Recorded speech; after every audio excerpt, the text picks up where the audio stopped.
خير في ايه؟ مبروك بقيت اب. معقولة يا خالد؟ معقولة جايب لي على من وش عشان تقول لي مبروك بقيت اب؟ استاذ مطيع ملوش دعوه، انا اللي قلت له يتصل بيك. احنا متشكرين على تعبك معانا. باي باي.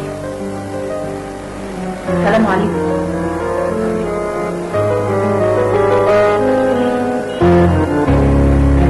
هوصلها يا خالد، هوصلها. حبيبي انا مش عارف اشكرك ازاي على تعبك معانا. في ايه يا فريد؟ هي الصوانه ما تدخلش شكرتني. الله، انت ليه على طول تحت ازاي؟ اسال نفسك، دي مش طبيعتي، اكيد الغلط منك. ممكن راجل يتجوز اتنين صحاب قوي يبقى بيحلم بالجنه. خلي بالك من مراتك يا فريد. خلي بالك من مراتك يا فريد. مع السلامه، انت مش فقر صحيح. انا مش عارف ايه الشرف اللي ماسك الستات اليوم. فريد، مراتك ست طيبه وبنت حلال، حافظ عليها.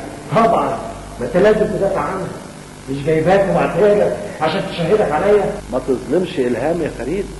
انا اللي جيت امبارح بعد ما اتخانقت مع سوريا ولقيتها في حاله وحشه جدا، وما كانتش عايزه انا اتصل بيك ولا اكلم مامتها. اتخانقت مع سوريا؟ ما هي اصلها ناقصه. سوريا سرقتني. ترى ايه؟ وانت عملت ايه؟